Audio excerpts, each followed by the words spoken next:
It's Friday evening ஸ்நாக்ஸ்க்கு இன்பாக்கு cutlet தான் செஞ்சுருந்தேன். Sweet potato வச்சு ஒரு ஸ்பைசி கட்லெட்.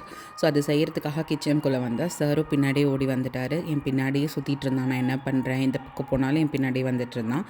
ஒரு இட்லி பாத்திரத்தில் வந்து இந்த மாதிரி சக்கரவள்ளி கிழங்கு வந்து நான் குட்டி குட்டியாக தான் வாங்கிட்டு வந்திருந்தாங்க. பெருசாக இருந்தாலும் ஓகே. இது மாதிரி இட்லி பாத்திரத்தில் வச்சு ஒரு 15 மினிட்ஸ் நம்ம வந்து ஆவியில் வச்சு எடுத்துக்கணும். இப்போது இதுக்கு மசாலாஸ் அண்ட் வெங்காயம்லாம் கட் பண்ணி வச்சுக்கலாம்னு சொல்லிட்டு அதெல்லாம் எடுத்துட்டேன். ஒரு பெரிய வெங்காயம் எடுத்திருந்தேன். அதுக்கப்புறம் இது வெந்ததுக்கப்புறமா நல்லா அது கையிலே சூடு ஆறுனதுக்கப்புறமா மசிச்சுட்டு நம்ம கட் பண்ணி வச்சுருக்க வெங்காயத்தையும் இது கூட சேர்த்திக்கலாம். மசாலாஸ்க்கு மஞ்சத்தூள், காஷ்மீரி சில்லி, கரம் மசாலா இது 3 மட்டும்தான் சேர்த்திருந்தேன். அண்ட் லாஸ்ட்டாக வந்து சால்ட் கொஞ்சமாக போட்டுக்கிட்டேன். ஸோ இது எல்லாமே சேர்த்து நல்லா வந்து நம்ம பிசைஞ்சிக்கணும். அண்ட் பைண்டிங்காக வந்து நான் கார்ன்ஃப்ளவர் சேர்த்துருந்தேன். ஸோ ஒரு ஸ்பூன் இல்லை 1.5 ஸ்பூன் கார்ன்ஃப்ளவர் சேர்த்து நல்லா இதை பிசைஞ்சிக்கலாம்.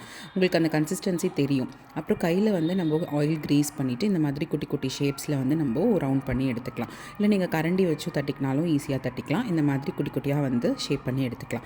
இப்போ ஏர் ஃப்ரையரில் லைட்டாக கீழே நான் ஆயில் க்ரீஸ் பண்ணிவிட்டு இது எல்லாத்தையுமே அரேஞ்ச் பண்ணி வச்சுட்டேன். நீங்கள் வந்து ஷாலோ ஃப்ரை பண்ணுறதுனாலும் பண்ணலாம். நம்ம தவாலையோ இல்லை வந்து ஒரு குட்டி கடாயிலையோ நம்ம ஃப்ரை பண்ணுறதுனாலும் நம்ம பண்ணலாம்.